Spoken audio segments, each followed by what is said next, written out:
is, that makes it 2-2-1B. As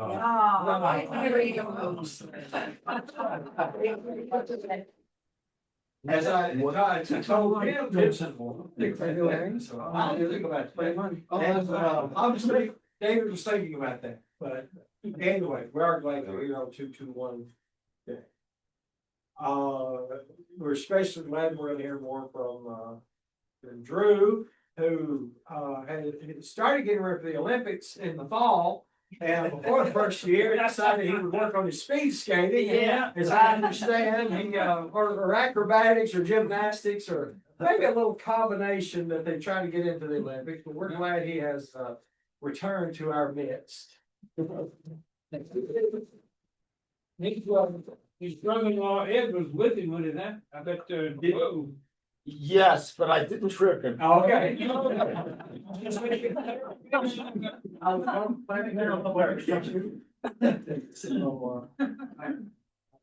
were talking earlier, it seems all we do, or all I do, and I'm now talking to other people, all we do is get up and decide which doctor we want to go see and what particular day. Yeah. And I didn't do that till I retired, so I pretty well decided that had I not retired, I wouldn't have any illness.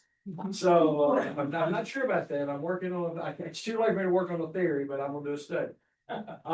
Anyway, why don't we get started with show and tell, anything that anybody has to tell or show. I've got a couple of things. Okay. In alignment with what the presentation is about, I brought a book called My Lady Nicotine, which is by J.M. Barrie, who wrote Peter Pan. You all know him. I'll pass this around. I also have a link that Jim posted where you can read it online for free or download it for free. So I'll pass that around. You can look at it. My Lady Nicotine. We're going to be doing some quotes from that. And then I have Doyle's autobiography, Memories and Adventures. So I'll pass that around. You can look at it. Yes. I'd like to see this. Thank you, sir. So that's it for me. I'm sure there are others. Tom has, there's a couple things that we'll have, and then we'll present. Tom, what have you got? Yeah, a couple of books that arrived after my presentation last time was The Old Inns of Old England, published in 1906. Whoa. So in the age of the canon. It's in great shape. That's true. Cool. Anyway, Others? I have the Valentine from my wife. Aw, you're sweet. What a wonderful person she is. She's great. That's it. Anyone else? I can't read you what she said. Oh, I'm just gonna look. Just don't. No, go ahead, Jim. You're welcome to. And so glad I found you and not a minute too soon.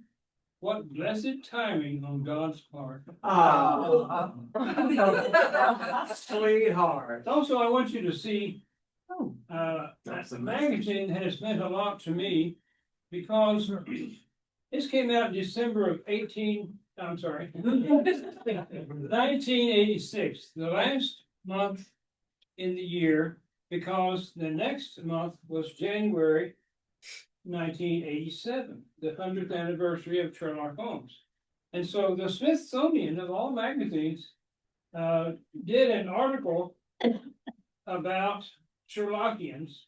And of course, John Shaw figured, really big in that. Here he is with his Sherlockian doll that looks just like him. And I've got it marked, so just kind of thumb through that. Try to not get any barbecue on it. I don't care. Keep it off the books again. Thank you, Jim. Yeah. Share. So our district is very small. There's just 5 elementary schools, and then all of our students go to the same intermediate school and middle school. Well, our middle school this next week is producing their dramatics department is producing an evening with Sherlock Holmes, and it's going to be 3 short plays. 2 of them were purchased, The Young Sherlock and Sherlock in Love. But one of my former Sherlockians, her and her friend, have written an adaptation of The Blue Carbuncle. So it's titled The Goose and the Blue Carbuncle. Oh, that's right. I know. Will they be putting that online? I don't know. I'm sure that there'll be some parent recordings. This next weekend, I'm gonna miss it because, the formal productions, because we're heading to Oklahoma City to pick up my mother-in-law. But they're letting me go to the dress rehearsal on Wednesday evening. Oh, cool. Very We'll excited. respect your report. Yeah. When is the actual play? This next weekend, Friday and Saturday. There's Friday evening and then there's two, productions on Saturday. Where's it located? Freedom Middle School. Freedom and. Yeah. Can you possibly email that out? Yep. Yeah. That's wild. Yeah, sometime. Are there other show and tell? I know, I was gonna say you got some. Yeah, I thought we would do it before the presentation. There'll be, I'm scheduled to do the, April 18th presentation here, but I've ended up with a conflict. It's popped up, so if anybody is scheduled to do a presentation, after today, Okay. that would be willing to swap with me, I pretty much like to. Jim, did we have, oh, Jeff has a swap. If you wanna take next month, I can. Let me double check that, please. I know, I was just fixing to say. Things just work sometimes. I was thinking about it, David, Thank you. but I'll be 82 plus 4 days when I get to present, so I'm gonna see if I can even stand there and get one. Well, we'll wheel you in, don't worry. I'm the oldest guy in the crowd, right? We like to think so. Yeah. You acted what you are. We can stand it if you can. Okay, guys. All right, well, did that, David, does that work for you? Yes, Does that sir. swap work? Thank you. Great, so we'll just swap that on So, and the. if, but don't be disappointed, it will still be the Musgrave ritual. Oh, yeah. You know, I mean, Imagine that, expect nothing less. you wanna make sure that you show up for this. Anything else? Now, so I did get a note from somebody, David, did you send it on, somebody sent it on Young Sherlock that is now on Netflix? Amazon. Fine, I guess. So there is a new program, a Young Sherlock program on Amazon Prime. Starting in March 6th, what it is. All right. It had the right, I mean, it's got, they put some money in it, sounds like. Yeah, it was pretty good when they come up, so I was saying the previews. So it's not in the theaters, it's on Netflix. So, Yes. no, it's on Prime, Amazon Prime. All on Prime, okay. Yeah, but it's Guy Ritchie who did the Iron Man Sherlock, so I have no interest in it. Look, Steve, we're gonna broaden your horizon. No, they have brought it up already, is my wife keeps pointing out. Well, all right, is there anything else? Oh, yeah. Well, why don't we Okay. get in the mood, get in the right mindset for what I'm anticipating to be one of the more life altering events that we all consume. In the South, tobacco has always been an amazing product for the Southerners. You know, one of our members lives in the heart of Robertson County, which at one time was the world's largest dark fire tobacco market in the world, or dark fire tobacco. Now, if you don't know what dark fire tobacco is, if you'll drive to see Bill in October, you will see barns burning. But they're gone. They're just smoke. They're smoking. Sometimes they burn, but they don't mean to. But in Robertson County, they grow dark fire tobacco, they grow one sucker tobacco, and they grow burley tobacco. To my knowledge, all can say, between Robertson County, Cheatham County, Montgomery County, and then those counties surrounding up in southern Kentucky, some of the finest tobacco ever raised in the world. So it's very appropriate that today, one of our Sherlockians is going to present to you the Arcadian Institute. So, Drew, we're happy to say, rise and speak. Where's it from the ashes? Phoenix. So, this is an authentic antique smoking jacket, which I'm wearing for today. My wife bought it for me several years ago. If you haven't met my wife and my brother-in-law, Ed and Joan, yeah, come by later. Nice to be here. And say hi. So, Jim has correctly pointed out that I misprinted Arcadian mixture. The tobacco, the mixture itself is called the Arcadian mixture, but those who smoke it call themselves Arcadians. Oh. So, we're gonna be discussing that tonight or today, hopefully not tonight. One discussion. You remember in 1887 when when Doyle presented Holmes and Watson to the world. Mhm.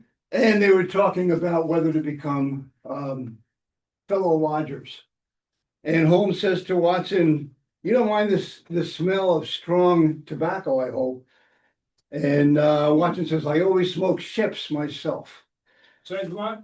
Ships. Oh, thank you. SHIPS. I thought it was something else. Okay, this. Yeah. Well, there's a story behind it. It was like one of those words that keep changing Yeah. over time, and that's what it became. But that was 1887. In 1893, Watson had been married by this time. They would visit each other. Either Watson would go to Holmes's rooms or Holmes would go to Watson's room. And Holmes walks into Watson's home and he says, "You still smoke the Arcadian mixture of your bachelor days. I can tell by the ash on your coat." And a few minutes later, Watson must have offered him some food. He says, "No, thank you. I had supper, but I will smoke a pipe with you with delight." And Watson hands him his pouch. Now, the Arcadian mixture, let me go back here for a second. J.M. Barrie wrote a book called My Lady Nicotine, which is what's circulating now. And he says, those who do not know the Arcadia, they have a mixture that their uneducated palate loves. But they're always ready to go to other mixtures, take from other people's pouches. The Arcadian, however, will never help himself to somebody else's pouch. And my friend Michael Keller, who's a BSI member, has pointed out that on numerous occasions, Holmes borrows tobacco from Watson's pouch and smokes it. On only one occasion in the whole canon does Watson take from Holmes's pouch, and we're not told if he smokes it. So he is smoking the Arcadian mixture, which Barrie is mentioning. So what is the Arcadian mixture? Well, we're going to explore that today. But first, I'm going to go to the frontispiece with the picture. This is the front of the book. Which way? If you keep going. My Lady Nicotine, and she's holding a box, and there's a tobacco leaf behind her. Now, if you do the next slide, the picture is blown up. It says Arcadian mixture. Yeah. So, and this is 1890 when this was published. So there's 3 years before Doyle wrote The Crooked Man, which is where the Arcadian mixture reference appears. Yeah. Now, I guess most of you know that I had a hip replacement recently, and Billy also has had some recent hip and knee replacements. So we're going to start a new Sherlockian society called the Crooked Men. Women are not excluded. Politicians welcome. So Yeah. I have scoliosis. Does that count? Because my spine. yeah. Yeah, I'm in. I have some of that too. I'm not sure which way I bend. Each one has its own name. It's funny. So If we start comparing notes, we'll never get to the president. well, before we get into reviewing what Barrie says about the Arcadia mixture, I want to talk about Doyle's great friendship with Barrie over the years. It was a lifetime friendship. And in 1890, as I said, Barrie wrote My Lady Nicotine. 1893, Doyle writes The Crooked Man, referencing the Arcadian mixture. And Doyle writes a pretty long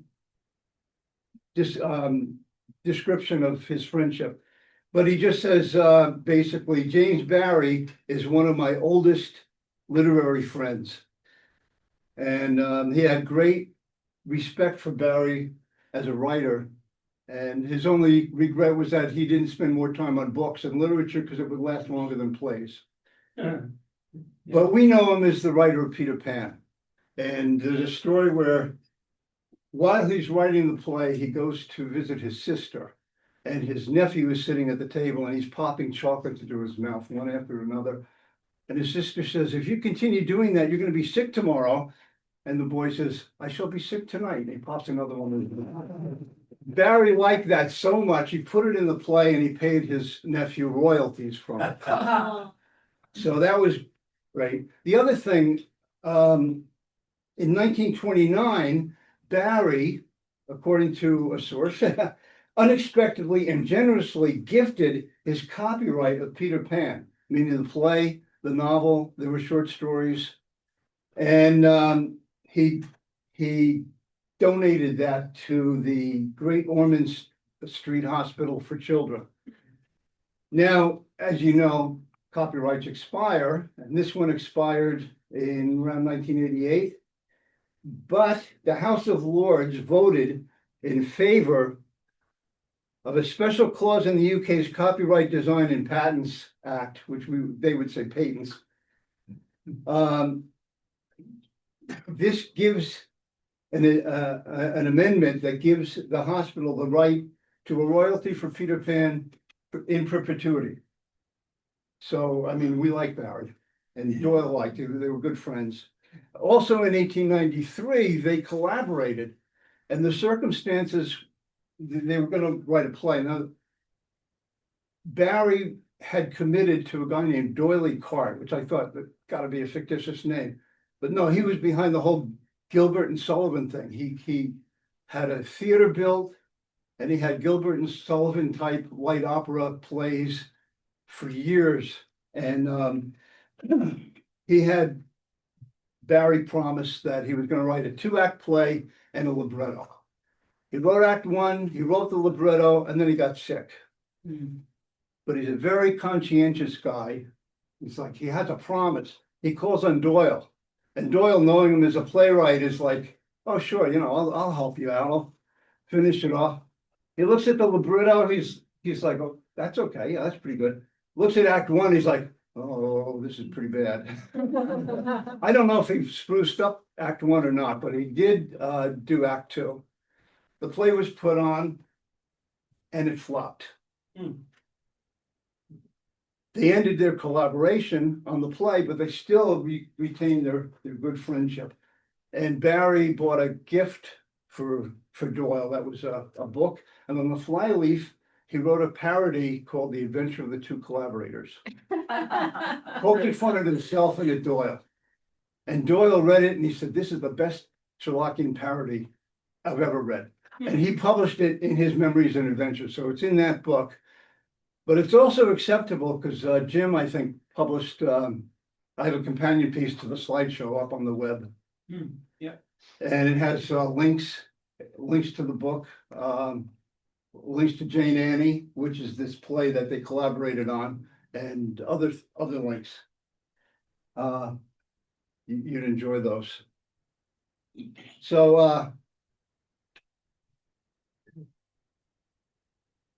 now, years later, Doyle wrote a play called The House of Temperley. This is probably around 1909, 1910.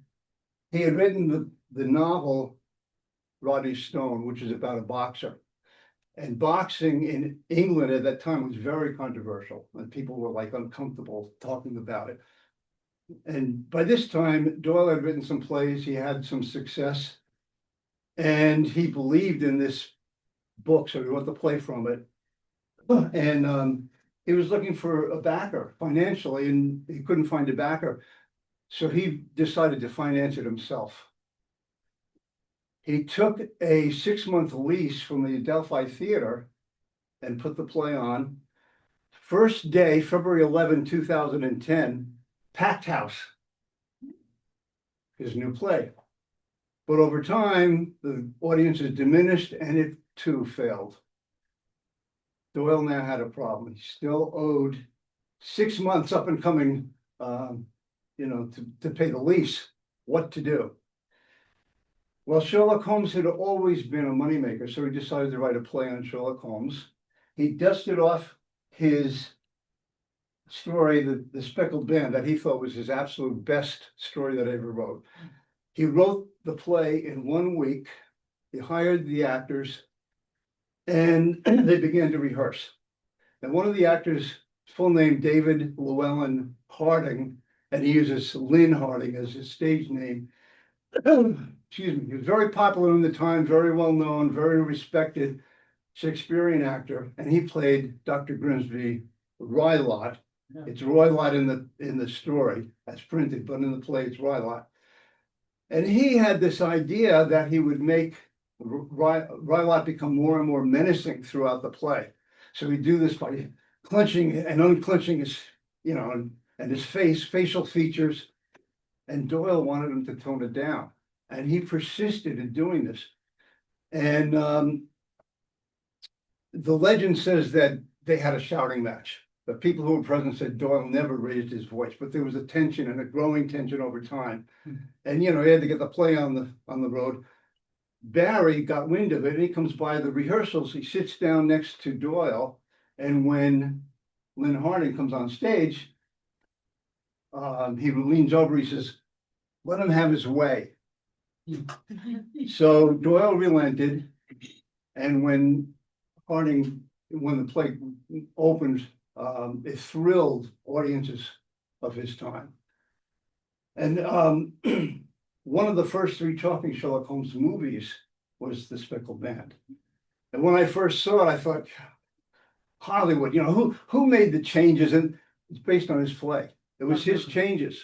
So I know that Doyle was very aware that the stage is a different medium and films are a different medium, and the story can be told a little differently. But in this film, which you can find on YouTube, Lynn Harding reprises his role. So we get to see what thrilled audiences of his day.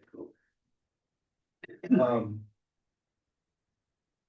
Harding also played Professor Moriarty in 2 of the Arthur Wonder films, and they're both on YouTube also. So now, my cheat sheet. Let's see.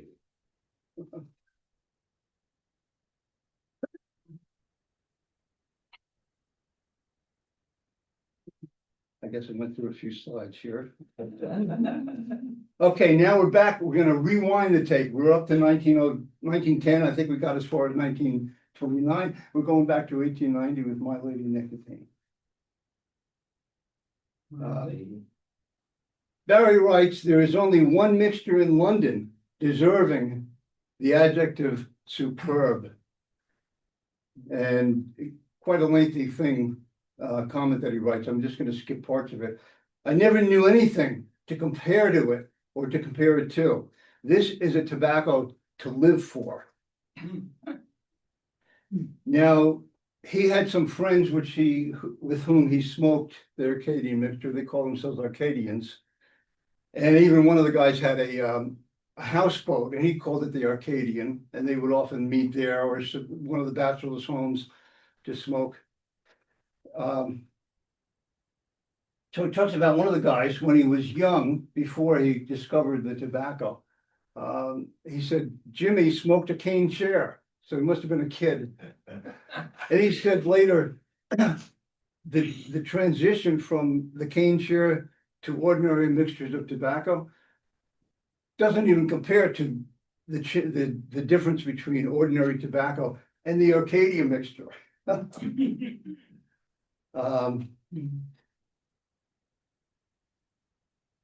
He says the confirmed smoker in Arcadia detests arguing, so he's not going to prove. I missed something there, I think. Yeah, he says, "I'm not going to prove this to anybody because the Arcadian will not argue. But if you wanted to challenge me, I could just give you the place, the only place in England where you can get this tobacco. But I'm not gonna do that, because if you don't recognize it, you may not be worthy to smoke it. So he said, if you're a true connoisseur, I don't have to tell you, because you try different tobaccos until you find this one and you'll stop, and that's it for life. But if you're not a connoisseur, you may not recognize it, and I want to forget your name even. So Wow. Working out of my life. so yeah, see what else he says, yeah, telling somebody who's not worthy to smoke it would be as rash as proposing a man with whom I am unacquainted with my club. He may embarrass me. May not be, again, he says this throughout the book in several places, may not be worthy to smoke the Arcadian mixture. Now, there's a story, this is the very lengthy one. I'm not gonna read it because we'll be here till Tuesday. But I'm leaving it up because I want you to be able to go back and read these great quotes from Barry. But this story, let me condense it for you. His sister had repeatedly, with tears in her eyes, had pleaded with him to give up smoking. And it came to the point where he actually was conflicted about it. I think he's a very sensitive man. Excuse me. So now he's got his tobacco, he's got plenty left, but he wants to make sure he's not gonna run out. So he orders more of the Arcadia. And then he receives word that day that his sister is seriously ill. Now he's conflicted. I think he has this magical thinking like, oh, if I'd thrown away my tobacco pouch, maybe it would have saved her. And he doesn't say that, but you could read it in there, like, so he's quite conflicted. He's taking the train to go to see his sister. And he's like, should I throw it out? Should I not? He's got his favorite tobacco pouch with him. Finally, he's like, yeah, that's it. He opens the window, throws it out the train. He gets home. His sister has made a miraculous recovery. Wow. And now he's thinking, I'm having regrets, mate. I know right where I threw it. I know where it went. That night, he had a sleepless night because it was torrential rainstorm outside. He was up all night. In the morning, it diminished somewhat. He goes to the train station. The porters are there. The workers are there. And he's like, I know right where I feel like all eyes are upon me. They're suspicious. What am I doing out in the yard beyond the train in the field? He's hiding behind the hedges. But I know right where I left it. And it landed by the fence, right here. Not here. But I know I left it here. Somebody must have picked it up. But my tobacco patch is falling apart. It's not that important to anybody else. So maybe they dropped it, and he walks a few paces more and he finds it. They did pick it up. They did throw it down. He picks it up, puts it in his pocket. And on the way home, he keeps putting his hand in his pocket like, is it really there? My precious. My precious, yeah. So, yeah, so that was, yeah, see, I have continued until you get to the next one. But Barry says, I seldom recommend the Arcadia to men who I do not know intimately, because they may not be worthy of it. If they are worthy of it, as I told you, they'll discover it. And sometimes, occasionally, he would disclose to somebody. And he had one of his friends was named Gilray. He said, I wanted to turn him on to this tobacco. So I gave him my pouch. And he said he put it away, like pushed it away, like he must have thought, you know, I'm giving him diamonds, but he thinks they're like pebbles, not worth anything. So I gently smoked the Arcadia next to him, and I sort of blew it in his face. And during this time, all of a sudden he's like, this is Gilray. He's like, he starts to see recognition that this might have value. So he grabs the pouch, he fills his pipe, He lights it, 3 puffs. He says, the recognition came into his face. He turns to Barry and he says, where'd you get this? You know, like, this is good. He says, the Arcadian had him for its own. So.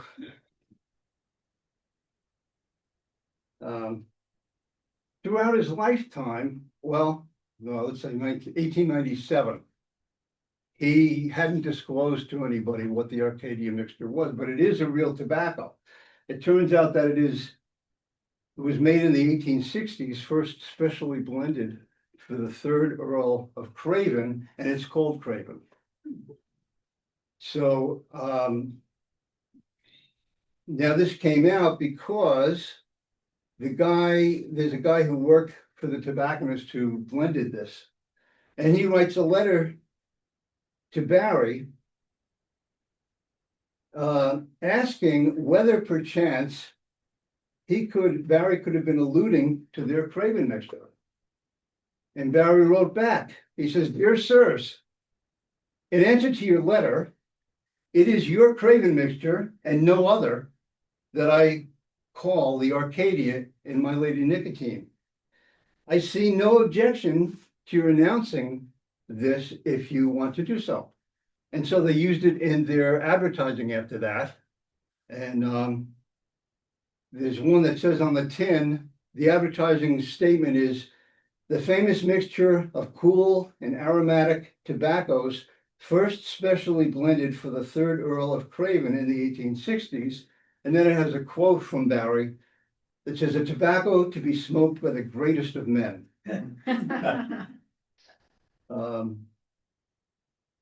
Now, I got some of this information from Baker Street Journal article published in 1974.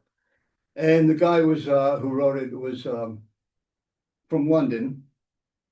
And he became a correspondent for the Baker Street Journal, and he was working on this. He found out that tobacco was going to be discontinued. And he wrote to them and they're like, "Oh, try this other tobacco. We tried to replace it with this. It won't do." He went on a pilgrimage.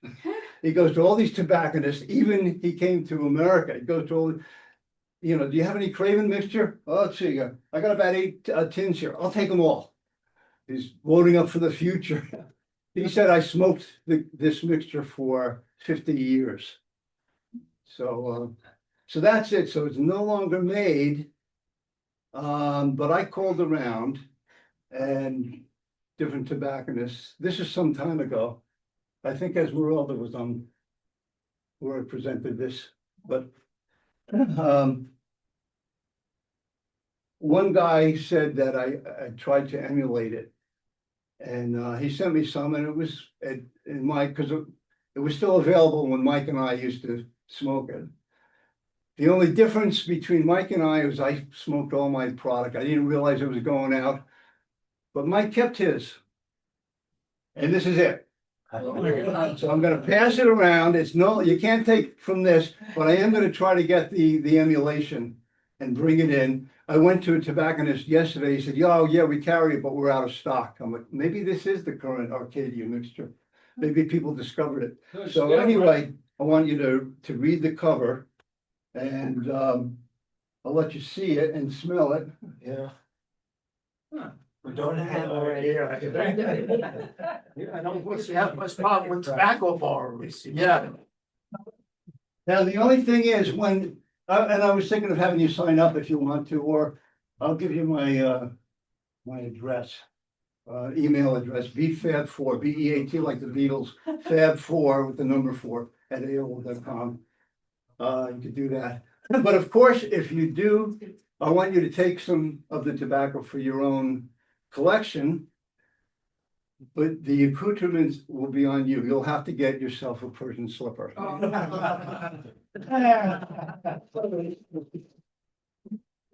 Thank you. Any questions, any comments, any? So where did the name Arcadian come from, if that was not really what it originally was? He made it up. I haven't found any, I haven't found. Of course, it's Arcadia. Arcadia, it's Arcadia. Arcadian is people who get together and smoke it. Right, but I mean, but there's a the Arcadia is a legitimate name for a portion, a place in Louisiana. Yeah. Yeah. French. Yeah, it's a, so. Amazing Yeah. people live. Yeah. I should have Maybe thought it's of that. Acadia. I'm not sure if it's Arcadia or Acadia. And that may be before you. That's my wife. The mixture itself is Arcadia. Arcadia traditionally refers to a mountainous pastoral region in ancient Greece. Okay. Celebrated literature and art as unspoiled, harmonious wilderness in our minds. Takes a moment. Name. Perfect place. Oh, next to us. These days. Oh. I'm gonna call upon Cindy to give the details, but since you mentioned that. Yeah, so that's from Mike's collection, and I owe it to him. He linked it to me, or loaned it to me a decade or two ago when I made a presentation about it. I never gave it back, but I owe it to him. I got that. Is he watching Have today? you seen that? Oh, I don't remember. How much did it cost? Yeah. Well, the one I saw on the web, looking for the stag, it's red stag is the from. I forgot the name. Anyway, that was like $17 according to the website. But I think that was too much. And it was a small, it looked like a small can to me. So us- Is this like, how long would this last? Like one pipe or two pipes? Like, Oh, that would, a bunch of pipes. That would get you Oh, through. yeah. okay, And you probably have two pipes a day, smoke it twice. okay. Let it sit for 10-15 minutes and cool off. Oh, okay. So if you only had it for two, but you wanted more, would that be a three-pipe problem? If Noah Coward smoked it, he would be a craven coward. And I wanted Lee, to ask, freebie for are you you. shooting straight with us or just? Am I what? Are you shooting straight with us on this or are you just shooting from your hip? I. Never mind. I'll, We're all committed. that's the next presentation. So, did everyone see the books? Okay. Very nice. Sure, thank you. Thank you. I'm just glad I'm not following you. No, I have a question. Yeah. It has nothing to do with the Arcadian mixture, but Barry, the hospital now, I believe it's London's Children's Hospital. Do they own the rights to The Peter Great Pan Ormond Street Hospital for Children. for children? And their acronym is GOSH, G-O. I didn't know that. No pun intended. They do a dedication, I think, in the Disney version, in the credits to the Okay. hospital. I don't know if they were obligated to do it, but it's there. Well, now they get the royalties. Okay. Did everyone see it? Smells great. Oh, she's. Yeah, it is good. I tasted it. A little bitter. That would be like. Yeah. Jim tasted it. Oh, we tasted Tobacco. Oh, we tasted Yes, it. go ahead. Great, man. Call upon Cindy to give you the details. I'm sure that many of you know about this because you're local. But you brought up the question about, or you brought up about the area and its tobacco growing tradition. There is a play that's put on by the community in what's the Adams. location suite? Adams, Adams, yeah. every fall about the black patch and the struggles that The tobacco growers have. wars. It's a marvelous thing. It's done under a tent every October, I think it is. It's half the time it's chilly, you know, you gotta bundle up. Take a blanket. But it's a lot of fun. And what's the name of the play? I thought it was just the tobacco wars, but it could be something else. I can't remember right now. Promise to look it up and. It's the same people that do the play about the Bell Witch. Oh. But it's the second play that they do, and I liked it better than the Bell Witch play myself. I thought it was very interesting. Cause it's based on a real thing that happened. It's a lovely evening to go up there in October and, Yeah. I mean, the community puts on a dinner. The food's not amazing, but it puts on a dinner and everybody goes out. Just makes cupcakes and jam and stuff like that for everybody. And it's a wonderful. It's based on the rareness of that black tobacco and the fact that the people in North Carolina wanted to buy all their land and take it away, and they were undercutting them so far on prices that it was trying to put them out of business, and that's how the war started. The name of the play is Smoke. Smoke. A Tale of a Night Rider. Yeah. It's part of the Belfast They have- Festival. This is at the end, the night riders come through with a torch. It's pretty cool. Wow. I can, as I said earlier, and, the reason I know a little about the tobacco in Rock Sky, was resident that came from Iceberg a few years ago. And had to go to multiple meetings with tobacco growers. This is back as they were about to start cutting, well, it was just before Congressman Clement came into office. Okay, he came in at the end, I was leaving the congressional was going on. Congressman Boner left, Congressman Clement came in, and battles over who could grow what, the federal supplements, or not supplements, because you can only grow so much, the allotments. Here's your tobacco patch, this is how big it is, so it's a constant battle. It was, yeah. and I don't know if it is now, it certainly probably is. So there's a lot less tobacco grown in Rock County than used to be. The tobacco barns close to my house when I first moved up there, smoke was everywhere. Oh. And, but I don't smell them around my house anymore. My house is built on an old tobacco patch. And it's great for When it garden. rains, can you? If you go to Katie's, Kentucky, also, you'll see the tobacco barns, and that's part of the area that was really part of the war, which is Cadiz, but they pronounce it Katie's.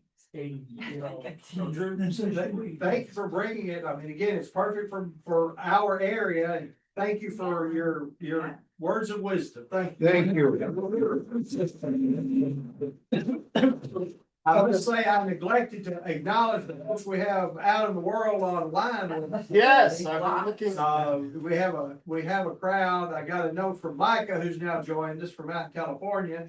He couldn't get in, but I think he's in now. So thank all of you. Did y'all have anything you wanted to add to the conversation? Oh, I see Micah's thumb. Thank you, sir.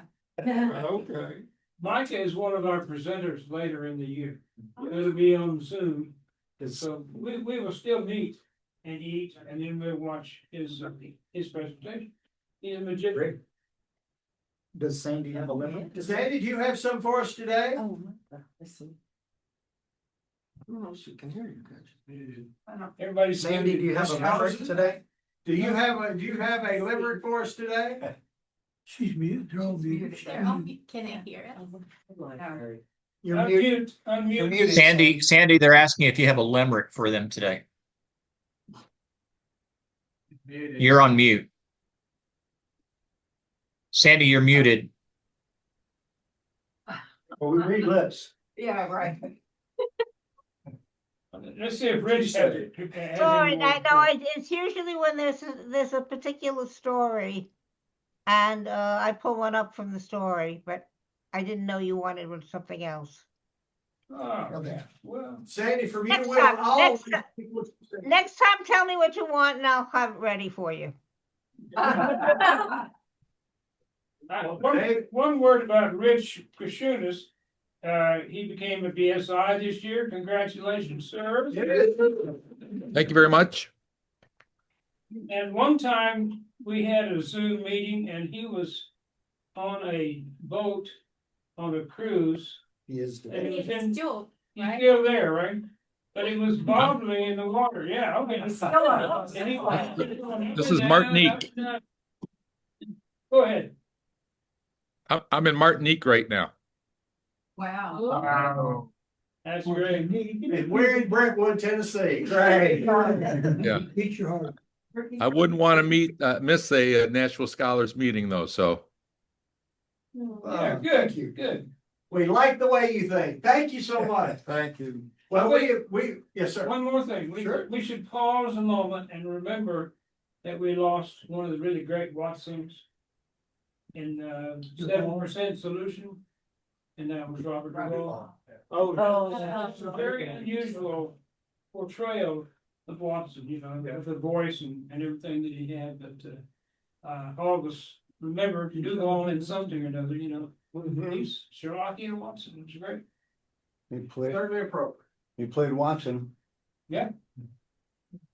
So we will close. We are switching next month. Our story David will be leading March.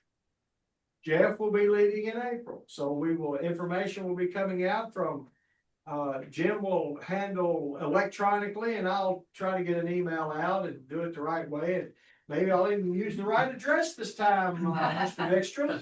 I will say this, I have put his email in at least 3 times.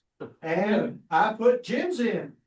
And Tom's has gotten kicked out, Jim's has gotten kicked out, and I don't know what I'm doing. And which is showing me that, so. Yeah, there's a trend software that is linked to Billy's emails.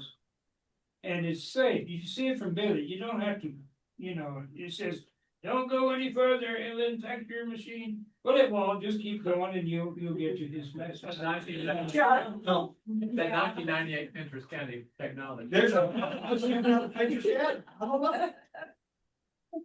Well, we are anxiously awaiting yet another insight. It's loaded. With that.